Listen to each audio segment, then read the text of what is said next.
Hello, church, and welcome to Be Bold, Be Humble, Believe. Once again, I appreciate you looking and tuning in here. I hope that you would like and share this video, and I hope this is a help to you.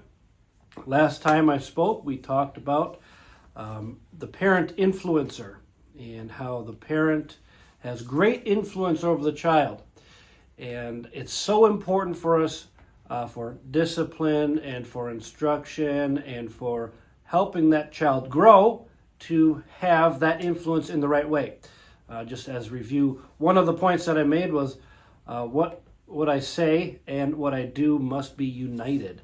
Those must be the same things. And the whole statement of do what I say, not what I do, does not fly and is worthless, honestly, with kids. And so you must have that honesty about yourself and about what you do with your children. So I hope that I can help once again today with young kids. And so with that in mind, the parent influencer, one of the big things that Christian parents deal with and are concerned with, and I mentioned it not too long ago, but young people and children getting saved and accepting Christ.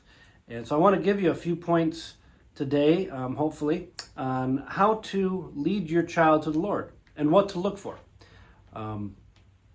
Many parents will be, of course, scared of doing it wrong or maybe pushing their child too hard to get saved. So listen, children are not like the person that you meet out on the street that you share the gospel with. That you don't have any ties to that person except for hopefully following up and maybe one day discipleship and baptism and them coming to church. You know, that's as far. And there's no really skin off your nose except for, I hope that they come to know the Lord, you know, and your heart for them. But your heart for your child in this sense of salvation is much different. You have much more of an invested interest in them. And so your approach to them getting saved is very important. And of course, the parent influencer needs to influence the child in the right way, in the way of salvation. The truth is, so Matthew 18:3 says, "Verily I say unto you, except ye be converted and become as little children, ye shall not enter into the kingdom of heaven." It's so interesting here how he's talking about, Christ is saying that if you're not like a child, then you won't have that kind of faith. If faith like a child. And that's what he's asking. So how do you know when your child is ready? Often this is by them coming and asking honest questions. They heard something today in Sunday school. And they'll ask you the question, am I saved? Now, the answer is honestly, it's very easy, but the answer is very pivotal to what that child's going to pursue and the questions that are going to come up. And so here, am I saved? They heard something in Sunday school today about going to heaven, and the child asked, am I saved?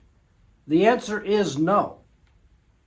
You're going to answer them no. And the truth is, children, just like anybody else, they must understand that they're not going to heaven and that there's sin. So there may be some negativity to this. Giving the gospel to your child will require you to expose the negativity of hell and sin. And if you have the perception, the idea that I am not going to be negative toward my child, then this is not going to work for you. You do need to explain to them what hell is and what sin is and why they deserve hell.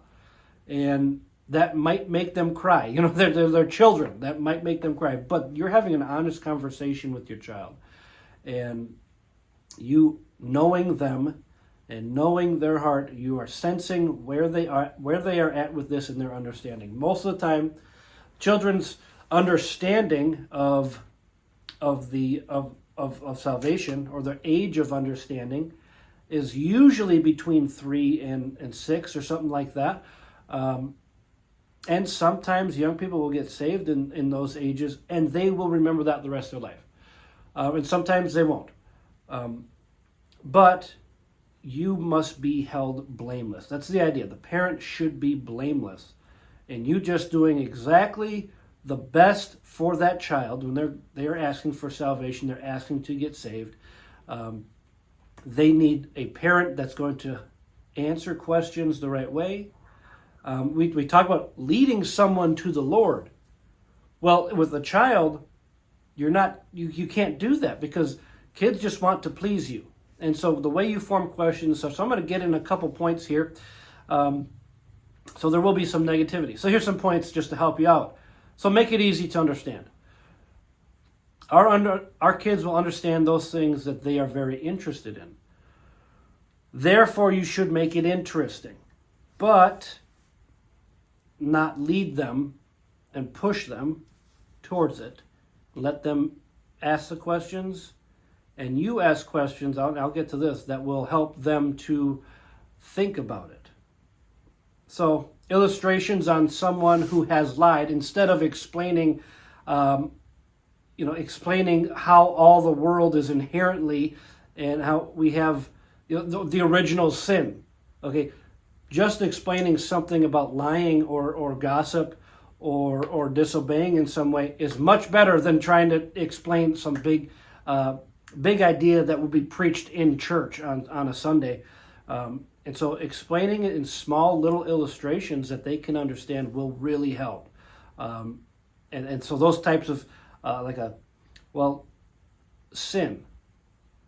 Most kids who grow up in church will understand what sin is.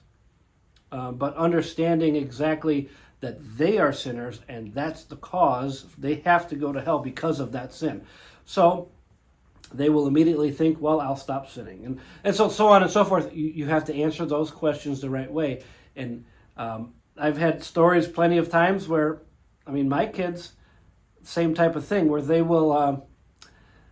they'll start asking some good questions. They'll be asking questions about, well, I think Jesus died for me, or they'll ask, what did Jesus die for? So you explain those things to them as best as you can with those illustrations and such, and then they ask for some ice cream, or then they suddenly start wanting to watch Bluey, or they start to they're interested in what's literally something else.